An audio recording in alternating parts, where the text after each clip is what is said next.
राधे राधे साथियों, आप सभी को ज्येष्ठ माह के शुक्ल पक्ष की परम पवित्र एकादशी तिथि यानी कि निर्जला एकादशी की अनंत शुभकामनाएं एवं बधाई। दोस्तों, आज की ये वीडियो बेहद ही महत्वपूर्ण, अद्भुत और ज्ञानवर्धक होने वाली है, क्योंकि आज के इस वीडियो में हम जानेंगे कि साल 2026 में पड़ने वाली समस्त पापों को जड़ से नाश करने वाली, साल भर की सभी 24 एकादशियों का पुण्य मात्र एक ही दिन में प्रदान करने वाली, जीवन में अपार सौभाग्य देने वाली और साक्षात भगवान श्री हरि विष्णु की विशेष कृपा प्राप्त करवाने वाली निर्जला एकादशी किस दिन पड़ने जा रहे हैं। 24 या 25 जून इस बार एकादशी तिथि को लेकर भक्तों और लोगों के बीच काफी असमंजस और दुविधा की स्थिति बनी हुई है।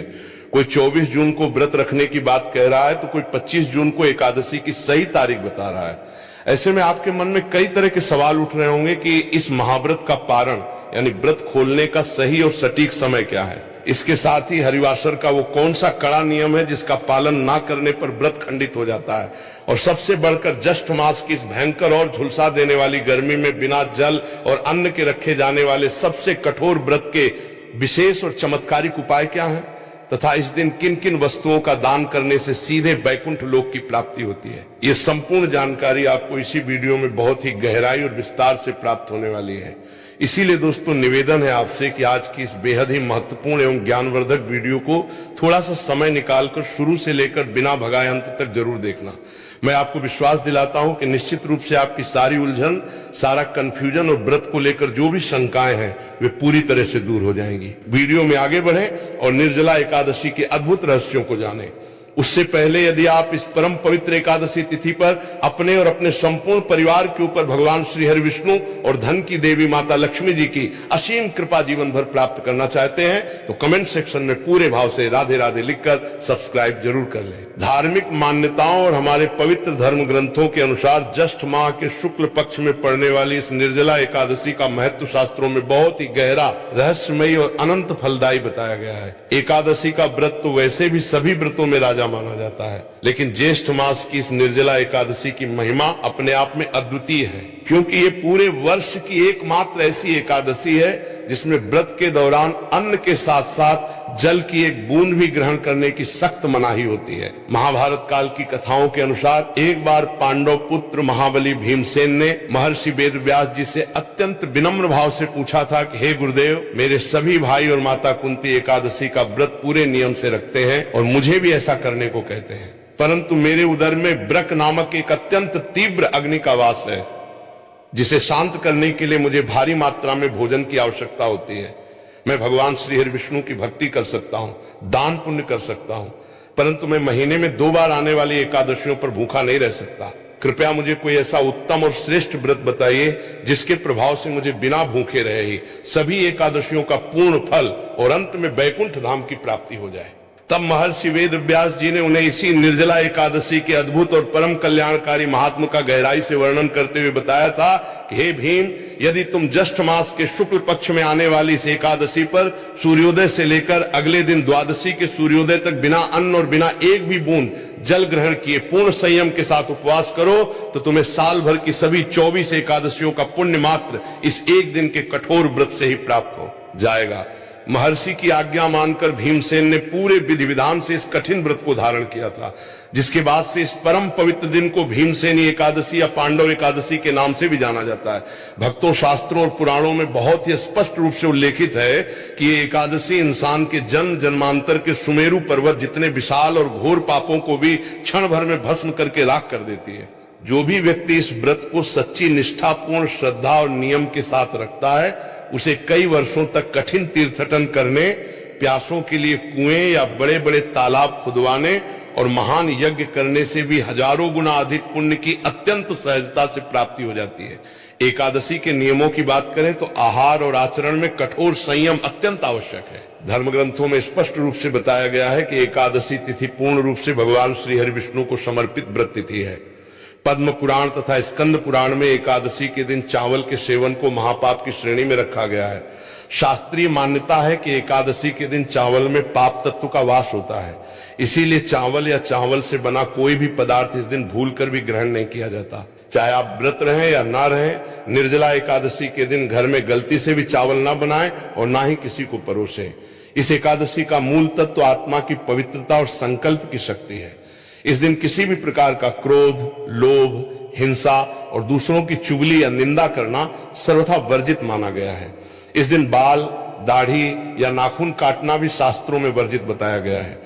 पूर्ण रूप से सात्विक विचार रखें, ब्रह्मचर्य का पालन करें और घर को पूर्ण रूप से साफ सुथरा रखें, क्योंकि जहां गंदगी होती है वहां माता लक्ष्मी का वास कभी नहीं होता। निर्जला एकादशी के दिन रात्रि जागरण का भी बहुत अधिक महत्व है।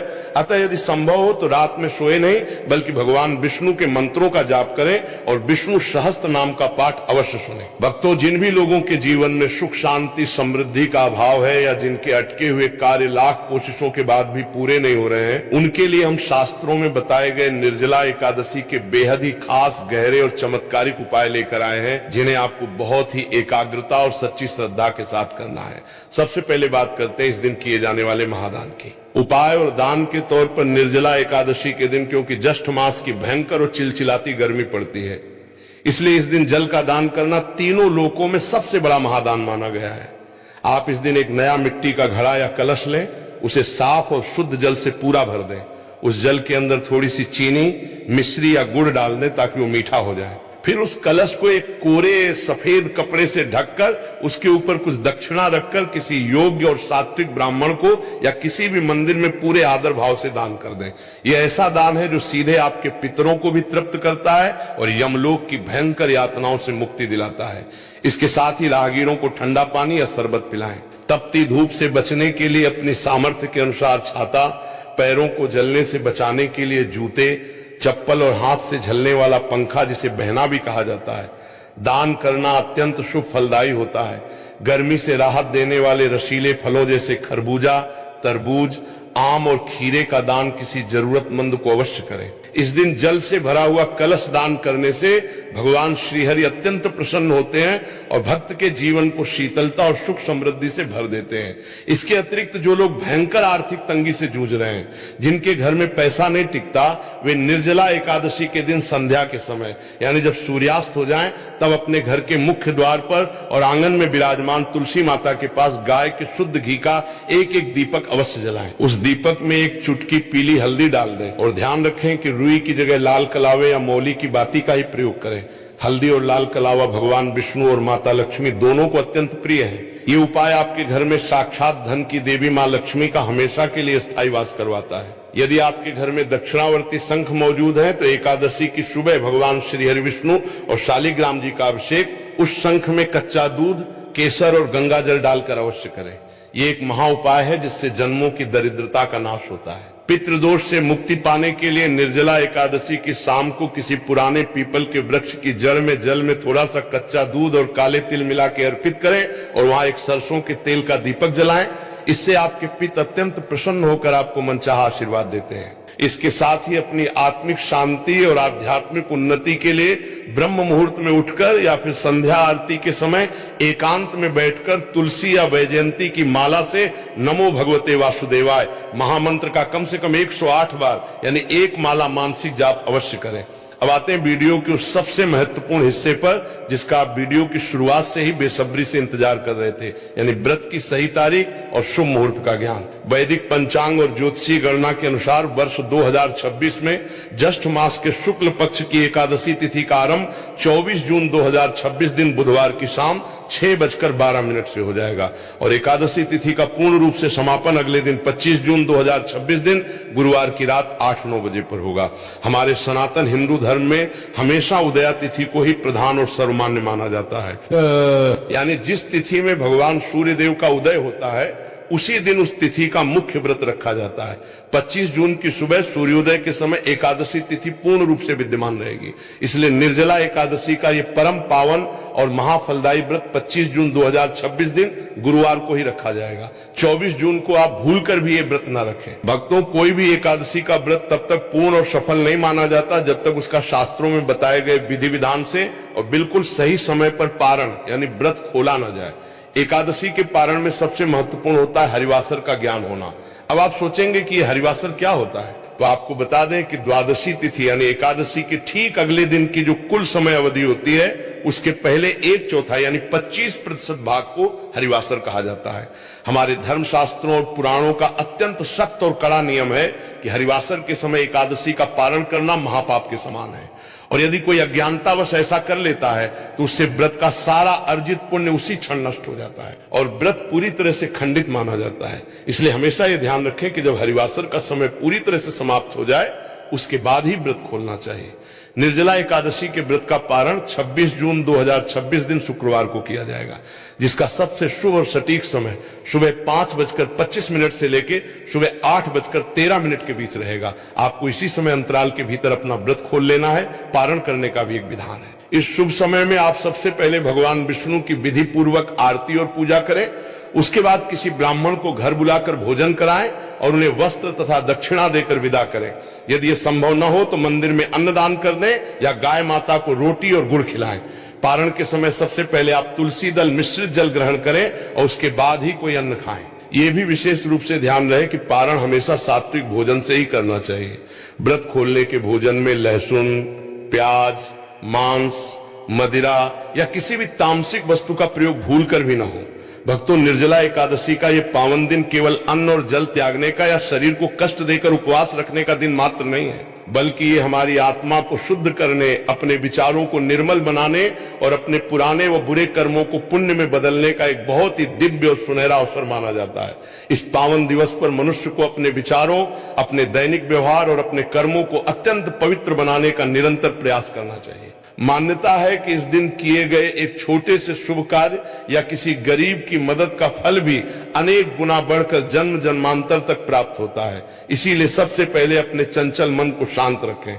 व्रत केवल शरीर से ही नहीं बल्कि मन और वाणी से भी होना चाहिए। झूठ बोलना, छल कपट करना, दूसरों की निंदा करना, किसी से व्यर्थ का विवाद करना या दिन भर मोबाइल और टीवी पर व्यर्थ का मनोरंजन करके अपना कीमती समय नष्ट करने के बजाय ये अनमोल समय भगवान की भक्ति, सत्संग, गीता पाठ और आत्मचिंतन में बिताना आत्मा के लिए अधिक लाभकारी होता है।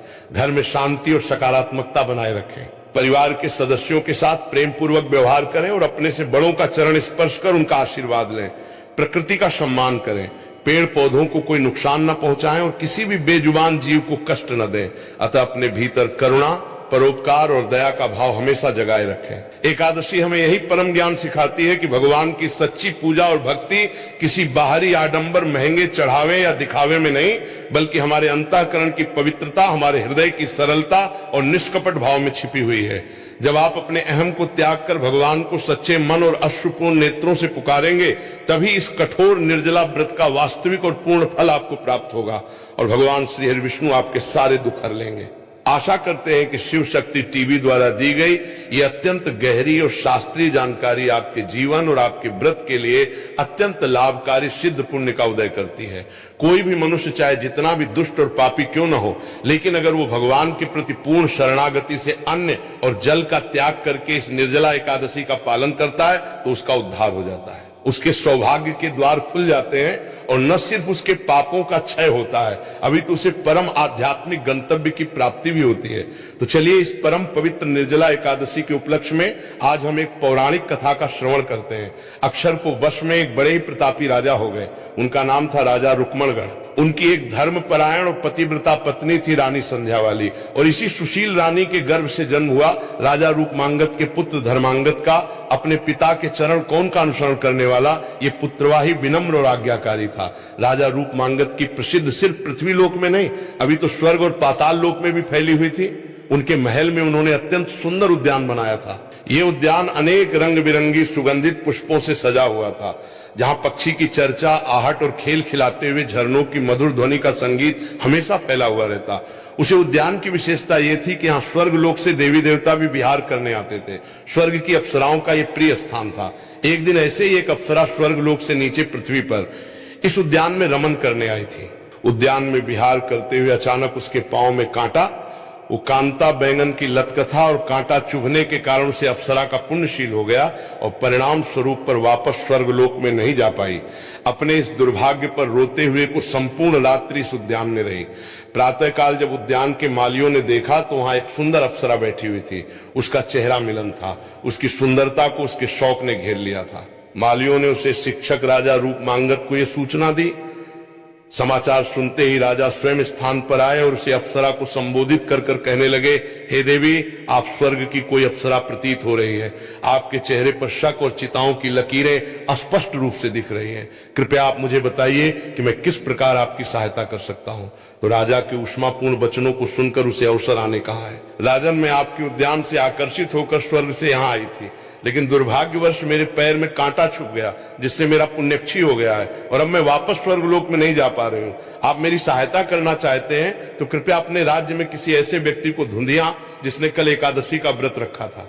अगर ऐसा कोई व्यक्ति हाथ में जल लेकर अपनी एकादशी का फल मुझे अर्पित करेगा तो उसे पूर्ण फल के प्रभाव से मैं वापस स्वर्ग में जा पाऊंगी। अप्सरा की बात सुनकर राजा ने कहा है, देवी, मेरे राज्य में एकादशी व्रत करना तो दूर, किसी ने इस व्रत के विषय में सुना भी नहीं है, इसलिए ऐसा कोई व्यक्ति मिलना असंभव है। तो अवसर आने का यदि कोई व्यक्ति बिना जान ही अगर कल भूख और प्यास रहा हो तो उससे भी आप ही एकादशी संकल्प दिलवा सकते हैं। उसी के फल से मैं वापस अपने लोक में चली जाऊंगी। ये सुनकर राजा ने अपने राज्य में ढिंढोरा पिटवाया कि कल के दिन में अगर कोई भी व्यक्ति अन्न और जल का त्याग करके रहा हो तो वो शीघ्र ही राज दरबार में आए, उसे एक विशेष इनाम दिया जाएगा।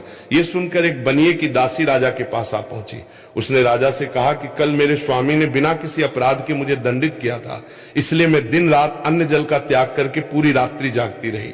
राजा ने उसे दासी का स्वागत किया, उसे एकादशी व्रत का संकल्प दिलवाया और इस व्रत के फल को प्राप्त करके अप्सरा उसे क्षण अपने स्वर्गलोक में वापस जाने के लिए तैयार हो गई। उसने राजा और उसे दासी के प्रति अपने कृतज्ञ और वापस अपने लोक में चली गई। अब देखिए, पूरा प्रसंग देखकर राजा रूपमांगत के आश्चर्य की कोई सीमा नहीं रही। उन्होंने मन में ही सोचा कि अगर बिना एकादशी व्रत का नियम पालन किया सिर्फ भूखे प्यासे रहकर भी इतना अर्जित किया जा सकता है, तो इस एकादशी व्रत का संकल्प लेकर नियम पूर्वक पालन करना कितना पूर्ण शैली होगा। ये सोचकर राजा ने अपने गुरु से इस एकादशी व्रत और उसके महत्व के विषय में और अधिक जिज्ञासा प्रकट की। गुरु ने राजा को एकादशी की महिमा का वर्णन